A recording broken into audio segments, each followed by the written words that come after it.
Hello दोस्तों, मैं विष्णु प्रसाद और आप देख रहे हैं टेक रिव्यू। दोस्तों, मैं आप लोग को आज बताऊंगा कि पॉलिसी वायोलेशन क्या होता है और आप लोग जब भी एडसेंस के अप्रूवल के लिए अप्लाई करते हो तो ये एरर क्यों आता है। तो इस एरर को अगर आगे आ भी गया ये एरर, तो आप लोगों को इस एरर को कैसे फिक्स करना है, मैं आप लोगों को पूरा इस वीडियो के अंदर अंदर सारे के सारे चीजें को मतलब कंप्लीट बताने वाला हूँ इस वीडियो के थ्रू में। तो आप लोगों को क्या करना है, शुरू से लेकर लास्ट तक इस वीडियो को देखना है, तभी आप लोगों को समझ में आ जाएगा। सिर्फ आपने लाइव का सिर्फ 6-7 मिनट देना है और उसके बाद आप लोगों को मतलब जिंदगी भर आप कभी भी एडसेंस का अप्रूवल लेने के टाइम पे ये एरर आप लोगों को कभी नहीं मिलने वाला है। वीडियो को पूरा देख लेना, ठीक है। तो सबसे पहले आप लोगों को मैं बताना चाहता हूँ कि भाई आप लोगों को चेक करना है क्या आपका जो कंटेंट है वो क्या प्लैगराइज्ड है। प्लैगराइज्ड मतलब रीयूज कंटेंट, किसी दूसरे का कंटेंट आपने तो कॉपी पेस्ट तो नहीं किया ना, तो ये चेक करना है। अगर आप ऐसा कर चुके हो तो भाई आप लोगों को ये मतलब जितने भी सारे पोस्ट अपने कॉपी पेस्ट कर करके या मतलब प्लैगराइज कंटेंट है, तो इसको क्या करना है आप लोगों को। मान के चलिए आपने कॉपी पेस्ट भी नहीं किया तो तब भी प्लैगराइज दिखा रहा है, तो आप लोग क्या करना है, अपना कंटेंट को ना बहुत सारे से प्लैगराइज्म चेकर टूल आता है जहाँ पे जाके आप चेक कीजिए। और अगर आपका मतलब ज्यादा प्लैगराइज्ड कंटेंट है तो आप लोगों को इसको रीराइट करके यूनिक बना देना है, ठीक है। यूनिक बना देना है, नहीं तो सेंटेंस को थोड़ा रीअरेंजमेंट कर सकते हो। उसके बाद उसके अंदर में और कुछ वर्ड मतलब कुछ लिख सकते हो, कुछ वैल्यू और कुछ वैल्यू एडिशन कर सकते हो उसके अंदर में, तभी जाके वो यूनिक बन जाएगा, ठीक है। तो अगर आप मान के चलिए कॉपी पेस्ट कर रहे हो तो मैं यहाँ पे बता दिया कि भाई आप लोगों को कॉपी पेस्ट बिल्कुल भी नहीं करना है, ये काम तो हो गया। उसके बाद आप लोगों को क्या करना है, देखना है कि भाई आपने कहीं पे तो अपने वेबसाइट के अंदर ऐसा एडल्ट कंटेंट तो नहीं डाला है ना, जहाँ पे आप लोगों ने कुछ ऐसा चीजें के बारे में बताया है जो कि इलीगल है। तो वो चीज आप लोगों को नहीं करना है। मान के चलिए आपने टेररिज्म को प्रमोट कर रहे हो तो भाई वो भी चीज आप लोगों को नहीं करना है। और चाइल्ड अब्यूज के बारे में कोई भी आर्टिकल आप लोगों को लिखना नहीं चाहिए, जो कि कभी कोई छोटे से बच्चे हो गया, कोई किड हो गया, उनको सेक्सुअल अब्यूज करना, सेक्सुअल हैरेसमेंट करना, ये सारी चीजें मतलब अगर इस रिलेटेड आप आर्टिकल लिखते हो तो भाई आप लोग को ये सारे के सारे चीजें बंद कर देना है। क्योंकि ये मतलब आप लोग को मतलब ये ब्लॉगर जो प्लेटफॉर्म है ये आप लोग को ये चीजें करने के लिए बिल्कुल भी परमिट नहीं करता है और आपके खिलाफ लीगल एक्शन ऑफलाइन में लिया जा सकता है, ठीक है। इसका जो कंसिक्वेंस है बहुत ही भयानक हो सकता है, तो ठीक है। तो आप लोग को बिल्कुल भी वैसा इलीगल काम नहीं करना है। और आप लोग को और एक चीज मैं बताना चाहता हूँ कि भाई आप लोग को जैसे कि टबाको हो गया और उसके साथ साथ अगर आप कोई भी नशे वाला चीजें जो हो गया, उन लोग अगर उसको आप सेल कर रहे हो ब्लॉगर के प्लेटफॉर्म के थ्रू, तो भाई आप लोगों को कभी भी अप्रूवल नहीं मिलेगा। तो ये सारे के सारे चीजें आपको बिल्कुल भी नहीं करना है। उसके साथ साथ मैं बोलना चाहता हूँ कि अगर आपको देखना है, अपना वेबसाइट के अंदर में जाना है और देखना है कि भाई क्या मेरा मतलब आपका जो वेबसाइट है उसका अंदर में एड शो करने के लिए स्पेस है क्या, सही से उसके स्पेस है, उसका लेआउट सही है या नहीं है। अगर उसके अंदर में एड प्लेस करने के लिए सही जगह नहीं है, हो सकता है गूगल एडसेंस इसीलिए आप लोगों को मतलब ये एरर दिखा दिया होगा, क्योंकि जब भी आर्ट शो करने के लिए स्पेस नहीं रहेगा तो भाई गूगल को भी एडसेंस का आर्ट दिखाने में दिक्कत आएगी। इसीलिए आप लोगों को क्या करना है, ये थीम को चेंज कर देना है या टेम्पलेट को आप लोगों को चेंज कर देना है, ठीक है। उसके साथ साथ मैं आप लोगों को कहना चाहता हूँ कि भाई अगर आपने ऐसे आर्टिकल लिखे हो जो कि मतलब कोई अगर देखता है तो उसके अंदर में क्या आपने मिसलीडिंग कंटेंट डाले हो, मतलब मान के चलिए आपने ऐसा कुछ चीजें बताए हैं जो कि भाई एक्चुअल में गलत है। किसी की पर्सनल, किसी आदमी का पर्सनल डिटेल्स आप दे रहे हो, किसी आदमी का क्रेडिट कार्ड नंबर दे रहे हो, या कहीं पे कोई भी एक पेड टूल हो गया, जैसे मान के चलिए RF टूल हो गया, तो उसका यूजर नेम पासवर्ड अगर आप दे रहे हो या कुछ शेयर कर रहे हो तो भाई वो इलीगल होता है। तो भाई आप लोगों को ऐसा नहीं करना है। तो ऐसा करने से क्या होगा भाई, आप लोगों का एडसेंस का अप्रूवल नहीं मिल सकता है। आप किसी का मतलब कोई भी फोन नंबर, किसी का प्राइवेट फोन नंबर इन्फॉर्मेशन आपको रिवील नहीं करना है। कोई भी ऑनलिस्टेड जो मोबाइल फोन नंबर है आप लोगों को कहीं यहाँ पे ऐड नहीं करना है, ठीक है। और अगर आप बायोग्राफी के रिलेटेड बहुत सारे ऐसे आर्टिकल लिख रहे हो तो मेक श्योर बायोग्राफी सही से आप लिख रहे हो, कोई गलत इन्फॉर्मेशन ना दे रहे हो। अगर गलत इन्फॉर्मेशन दे रहे हो तो भाई हो सकता है इसके लिए आप लोगों को ये एरर आ सकता है। तो और एक चीज मैं आप लोगों को बताना चाहता हूँ कि भाई आप लोगों को कंटेंट लिखने के टाइम पे मतलब उसको एसईओ फ्रेंडली करके लिखना है, अच्छे से 1000 के वर्ड के अंदर अंदर लिखना है। तो अगर आप ऐसा 1000 वर्ड या कोशिश कीजिए 1000 से 1500 वर्ड तक लिखने के लिए, क्योंकि आप लोगों को स्टार्टिंग के टाइम पे मतलब आप लोग को कितना पोस्ट लिखना है, 15 से 20 पोस्ट लिखना है और जो वर्ड है उसका 1000 से 1500 के अराउंड होना है। अगर उसके ऊपर में अगर ज्यादा भी लिखते हो तो भाई वो बोनस पॉइंट हो गया। अगर आप ऐसा करते हो तो भाई आप लोग को AdSense का अप्रूवल मिलने का चांसेस बढ़ जाता है। और अगर आपका कंटेंट यूनिक है तो आप लोगों को कोई एरर नहीं आने वाला है। ये जो एरर आता है पॉलिसी वायलेशन वाला एरर, ये नहीं आ सकता है। लेकिन उसके साथ साथ मैं कुछ यहाँ पे ऐड करना चाहूंगा कि भाई आप लोगों को AdSense का जो पॉलिसी और कुछ मतलब फॉलो करना है, जो कि आप लोगों को पेजेस बनाना है, ठीक है। पोस्ट और पेजेस में डिफरेंस आप लोगों को समझना है।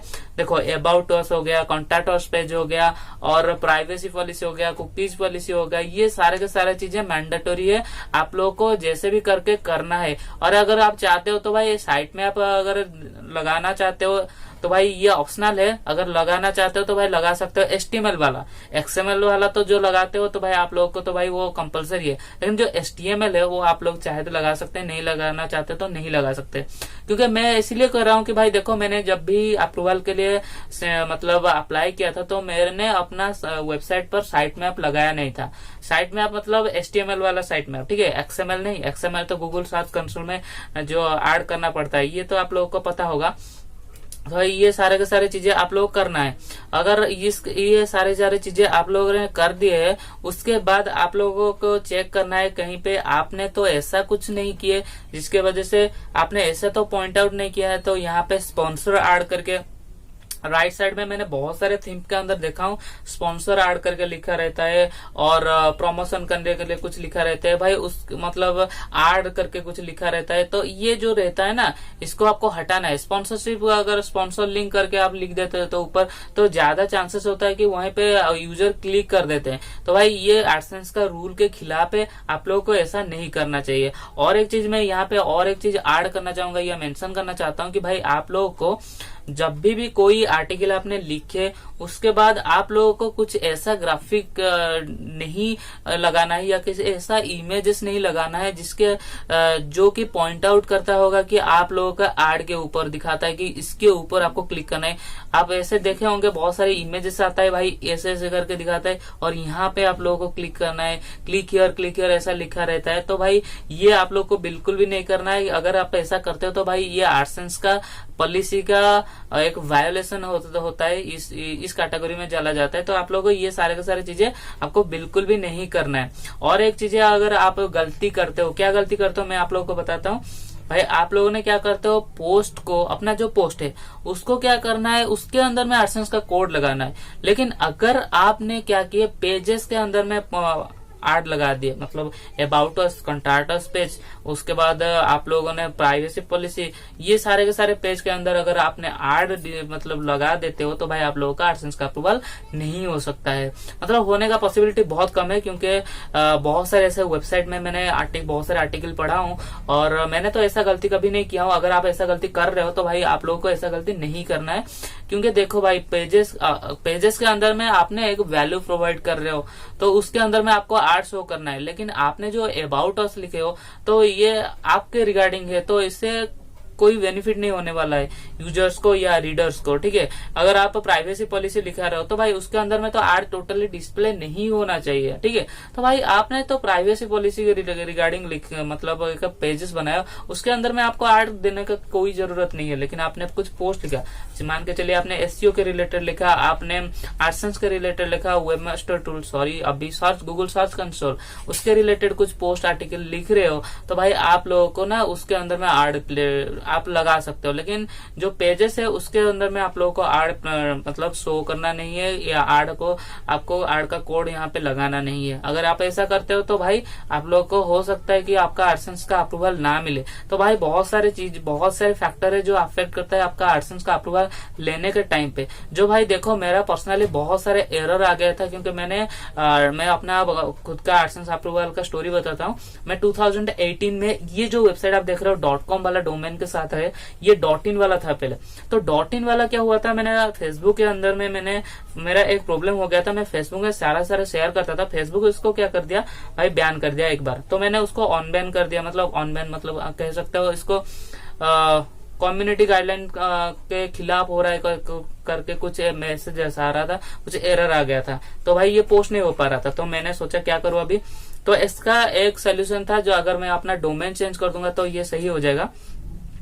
तो और एक था कि भाई मैं उसको मतलब रिपोर्ट करूं। तो फेसबुक को मैंने रिपोर्ट कर दिया। तो पहले बार तो मेरा ये जो ब्लॉक हो गया था, मेरा लिंक वो अनब्लॉक हो गया। लेकिन दूसरे बार मतलब अगले बार अगर आपका वही मिस्टेक हो रहा है, बार बार आप पोस्ट करते जाते हो, तो भाई आप लोगों का फिर से लिंक अगर ब्लॉक हो जाता है तो भाई उसको अनब्लॉक करना लगभग नामुमकिन हो जाता है। मेरे लिए तो हो गया था भाई, मैं इतना कोशिश कर लिया लेकिन वो अनब्लॉक नहीं हुआ। ठीक है, तो इसलिए मैं आप लोगों को बोलना चाहता हूँ कि भाई अगर आप कहीं पे भी अपना एड को मतलब अपना वेबसाइट को प्रमोट कर रहे हो भाई फेसबुक में, स्पेशली आप लोगों को क्या करना है कि भाई ज्यादा बार आप लोगों को वही सेम चीजों को पेस्ट करके शेयर नहीं करना है। एक बार पेस्ट कर लिए और आधा घंटे या 15 मिनट 20 मिनट के बाद आप जाके कहीं दूसरे ग्रुप या कहीं पे भी आप पेजेस पे शेयर कर सकते हो।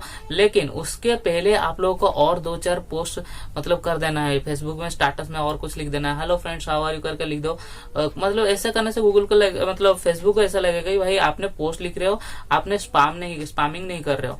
अगर आप बार बार वही लिंक को बार बार पेस्ट करते हो तो भाई देखो उनका फेसबुक का एक रूल है ना भाई, उनको भाई क्या बेनिफिट होता है आपका लिंक शेयर करने से। उनका जो भी एक्टिव यूजर होते हैं वो आपके वेबसाइट को चले जाते हैं। तो बार बार से ऐसे चले जाने से क्या होता है, उनका लॉस होता है इसमें। तो भाई वो कभी नहीं चाहेंगे कि आप उनके वेबसाइट पर कोई लिंक डाले बार बार करके तो उनका यूजर इनएक्टिव हो जाए, वो ऐसा नहीं चाहते। इसीलिए वो कुछ भी करके आपको बैन कर देते हैं अपने लिंक को। ठीक है, तो आप लोगों को मैं जो भी चीजें बताया वो सारे चीज, तो इसके लिए मैंने क्या किया, मेरा जब भी फिर से हो गया तो मेरा बैन हो गया। तो परमानेंटली आप कह सकते हो भाई पूरा बैन हो गया मेरा। परमानेंट तो नहीं कह सकते हैं, लेकिन भाई मेरे हिसाब से तो मैंने उसको अनब्लॉक नहीं कर पाया। इतना कोशिश कर लिया लेकिन नहीं हुआ। तो मैंने सोचा, मैंने उसका ऑल्टरनेटिव भी मतलब सोच लिया। मैंने ट्विटर में जाके उसको लिंक सर्च करके मतलब अपना शेयर करता रहा। तो उसके बाद मेरे को व्यू वहीं से आता था। लेकिन मेरे को एक दिक्कत आती थी भाई, मेरा तो लिंक ब्लॉक हो गया। तो मैंने सोचा चलो यहाँ पे तो मैं काम नहीं कर रहा हूँ अभी उसके बाद मैंने उसको रिमूव कर दिया। मैंने जो एडसेंस अप्रूवल लिया था वो एडसेंस का अप्रूवल को रिमूव कर दिया। मतलब जो साइट जो रेडी लिखा रहता है ना, वहां से हमने हटा दिया। हटाने के बाद मैंने जब भी मैं नया बार फिर से .com परचेज किया और उसको कनेक्ट किया डोमेन को, उसके बाद फिर से मैंने जब ये री अप्लाई कर रहा था मेरे को valuable inventory no content error आ गया। तो भाई मेरे को बहुत दिक्कत आया। तो अगर आपने वही आपका डोमेन एक्सपायर होने के बाद आप कर रहे हो ना ये सारे के सारे चीजें, फिर से री अप्लाई कर रहे हो, तो मैं आप लोगों को बताता हूँ भाई आपने जितने भी सारे एडसेंस का प्रीवियसली जितने भी सारे कोड बनाया के उसके अंदर में पोस्ट के अंदर में बहुत सारे कोड लगा दिए हो, उसको सारे के सारे रिमूव कर देना है। फिर से मतलब फिर से आपको कोड लगाना है। ठीक है, ऐसा करने से क्या होता है भाई आप लोगों का अप्रूवल हो जाता है। तो भाई देखो मेरा 2-3 बार आ गया, रिजेक्ट हो गया। उसके बाद रिजेक्ट जब हो गया, मैं एक बार ना अच्छे से कोशिश किया, मैंने अपना लैपटॉप निकाली और अच्छे से एक बहुत बड़ा पोस्ट लिख दी। एक ही पोस्ट लिखा, करीबन आप कह सकते हो 1500 वर्ड के अंदर अंदर मैंने लिख दी। इमेजेस 3-4 लगा दिया, परमा लिंक एसईओ फ्रेंडली बना दिया, उसके साथ परमा लिंक के साथ साथ डिस्क्रिप्शन अच्छे से लिख दिया और खुद ही टाइप करने लगा। मतलब मैं पहले ऑफलाइन में लिख के उसके पे कॉपी पेस्ट करता था, लेकिन वहीं पे मैं एक्टिव रह के लिखने शुरू कर दिया। मैंने देखा क्या चेंजेस होता है इसमें। तो भाई उसने लिखने के बाद भाई मेरा क्या अप्लाई कर दिया, पोस्ट कर दिया, उसके बाद अप्लाई कर दिया। ठीक है, और जितने भी सारे कंटेंट था मेरा पहले में जो जितने सारे कंटेंट मैंने लिखा था सबको मैंने प्लैगरिज्म चेकर टूल में जाकर चेक कर दिया। उसके बाद उसको यूनिक कंटेंट बना दिया, फिर से रीराइट कर दिया, उसके बाद सबको पोस्ट करके फिर से पब्लिश कर दिया और जितने भी सारे पेजेस था उसको थोड़ा अपडेट कर दिया अपने हिसाब से, थोड़ा बहुत मतलब मान के चलिए आपके लिखा हुआ था मुझे आम खाना अच्छा लगता है, तो आम मैं ऐसा लिख दिया था मेरे को आम ना बहुत स्वादिष्ट लगता है, मतलब कह सकते हो ऐसा ही मैंने कर दिया। तो भाई ऐसा मीनिंग तो सेम ही है ना, तो भाई ऐसा ही मैंने कर दिया। तो भाई धीरे धीरे उसके बाद मैंने मेरा पोस्ट कर सब सही कर दिया, एक रात बैठ कर सही कर दिया। उसके बाद रात 1 बजे सो गया, तो सवेरे उठा तो देखा तो मेरा वेबसाइट चेक किया भाई 800 होने लगा था, तो मेरा AdSense अकाउंट में गया तो भाई मेरा अप्रूवल हो गया था, मतलब एक ही पोस्ट में। ठीक है, इतने दिनों के बाद मैंने सिर्फ एक पोस्ट लिखा, एक पोस्ट के बाद मेरा अप्रूवल हो गया। तो मैं जितने भी सारे रूल्स रेगुलेशन आप लोगों को बताया ना अभी, ये सारे के सारे आप लोगों को फॉलो करना है। ठीक है, हाँ कॉपीराइटेड चीजें आप लोगों को नहीं लगाना है, जैसे कि आपको मान के चलिए इमेजेस लगा रहे हो, वीडियोस लगा मतलब किसी का लगा रहे हो, तो भाई ये सारे के सारे आप लोगों को नहीं करना है। वीडियो को अगर आप लगाते हो तो भाई वेबसाइट के अंदर डालते हो या अपलोड करते हो, तो भाई आप लोगों को ना वीडियो को किसी दूसरे का डाउनलोड करके अपलोड नहीं कर सकते हो, ये इलीगल है। लेकिन एम्बेडेड करना मतलब जो कोड आता है उस कोड को एम्बेडेड करना भाई किसी का आप कर सकते हो, उसमें कोई दिक्कत नहीं आने वाला है, कोई कॉपीराइट स्ट्राइक नहीं आने वाला है। और अब भी मैं आप लोगों को फिलहाल बताता हूँ कि भाई आप लोगों को जितने भी सारे चीजें बताए उसको फॉलो करना है। उसके साथ साथ अगर आपने कुछ ऐसा आर्ट नेटवर्क यूज कर रहे हो अभी, उसके साथ साथ आप अप्लाई कर रहे हो AdSense के लिए, जो आर्ट नेटवर्क आप यूज किए हो, जैसे मान के चलिए media.net का आर्ट लगाया हुआ है, तो उसको रिमूव कर दो। रिमूव करने के बाद जब भी अप्लाई मतलब अप्रूवल मिल जाएगा उसके बाद आप media.net का एक आर्ट आप लगा सकते हो। लेकिन उससे पहले आपने जितने भी सारे चीजें ना अच्छे से उनको वेल ऑप्टिमाइज करना है, अच्छे से चेक करना है कि भाई मेरा एक जो वेबसाइट है क्या ये पूरा क्वालिटी वेबसाइट है, क्या उसके अंदर में लोगो सही से मैंने लगाया हूँ, क्या फुटर सेक्शन अच्छा है, राइट साइड में जो वर्टिकल बार रहता है और क्या मेरा नेविगेशन मेनू सही है या नहीं है, इजीली एक अच्छा यूजर फ्रेंडली इंटरफेस है या नहीं है, वो देखना है। ठीक है, तो ऐसा दिखना है। उसके साथ साथ आपने कुछ ऐसा कंटेंट लिखे हो जो कि कुछ वैल्यू प्रोवाइड करता होगा, ऐसा अगर कंटेंट आप लिखते हो तो मतलब एकदम अच्छे से लिखे हो भाई, आपका AdSense अप्रूवल लेने से कोई नहीं रोक सकता। मैंने जितने भी सारे टॉपिक यहाँ पे कवर किया, जितने भी सारे चीजें मैंने बताया हूँ उसको एक एक करके फॉलो कर देना सारे के सारे। आप कह सकते हो भाई एक रूल, ये रूल तो एक्चुअली नहीं रहता है क्योंकि हमेशा ये चेंजेस होता है। तो जितने सारे स्टेप मैंने जो जो चीजें बताया हो अभी तक ये अपडेटेड है और जिसको आप फॉलो कर दो, आपका जो भी पॉलिसी वायलेशन है वो सारे के सारे सही हो जाएगा। ठीक है, अगर ये वीडियो आपको पसंद आता है तो प्लीज यार लाइक कर देना और चैनल को सब्सक्राइब कर देना, क्योंकि मैं ऐसा ही वीडियो पर मतलब ऐसा ही वीडियो बनाता रहता हूँ। तो मिलते हैं नेक्स्ट वीडियो में।